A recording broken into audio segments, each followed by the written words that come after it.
Today, as you may have heard, there has been a terrible earthquake in Kobe, Japan.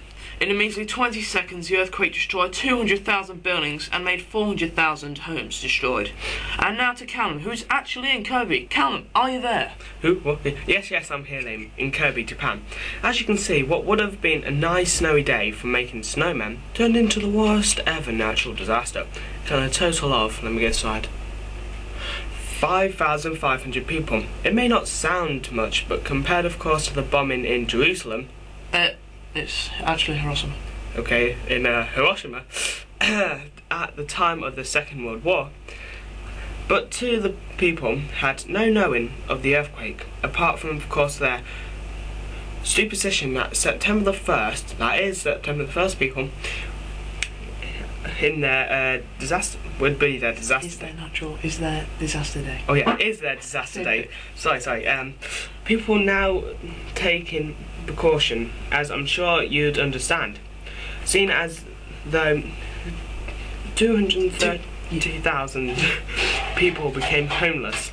The government, in such little time, have already thinking of plans to help the city should anything like this repeat itself.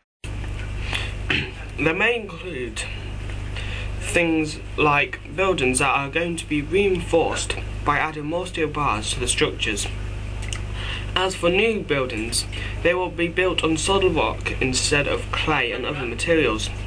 The roads will be strengthened, but we do not know how yet. Let's hope that in the future, seeing as though there will be more hours of warning to the natural disasters, the Japanese will be able to avoid such tragedies. Back to you, Liam, and the studio. Callum Mackenzie there in Kobe, Japan. Now in the studio we have Mr. Frank Dubber, who is our geologist, and hopefully he can tell us all about the earthquakes and why they actually happen. Hello, Frank. Hello, Liam. Now, I was hoping you could tell us about the tectonic plates and why they happen. Well, I'll try to. Now, you see, tectonic plates are these plates, basically, that are underneath the Earth's crust, and they float on the magma.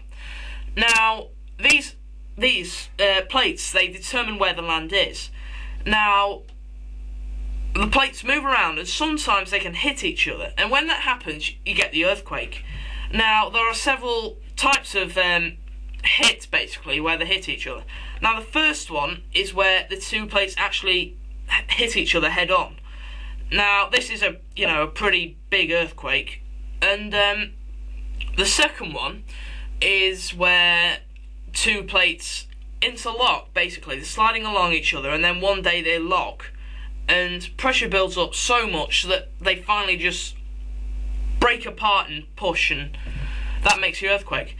Now, the third type is where a plate is being pushed underneath one or more plates. Now, in this particular case, Kobe is on the Eurasian plate.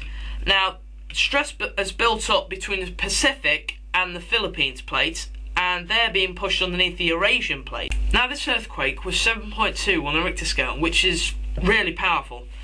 And this was because the focus was near enough close to the surface, and the epicenter was close to the city. Now, as you can see by this little animation I created, this green dot here represents the focus, which is where the earthquake actually happened and where the energy came from. Now, the grey cone shape is called the epicenter. Now, this, basically, like it is, it's a cone shape, and it gradually decreases the further up it goes, the power-wise, but like I said, it was quite close to the surface, and it really quite powerful seismic activity. Now, the red lines here is the ripple effect. Basically, it gets weaker the further out it goes, and like I said, it was close to the city, so it was, that made it stronger. Say it would have been probably 10 miles further out the city, it would obviously have been less powerful, probably about 4 on the Richter scale. I'm sorry, I'm going to have to stop you there, Frank. We've had some news in. We just had some new footage of the town of Kobe and people running away from this catastrophe. Those who are young and squeamish, please look away now.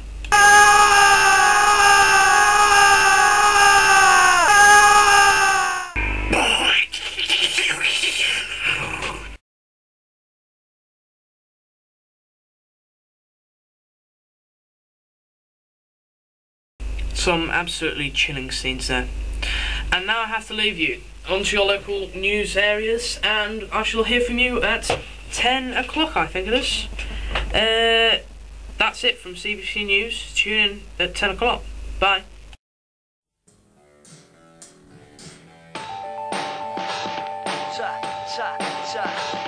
I'm on it, get on it. The troops are on fire, you know I need it. Much closer, I'm treading just a little more. Step on it, electronic. The troops are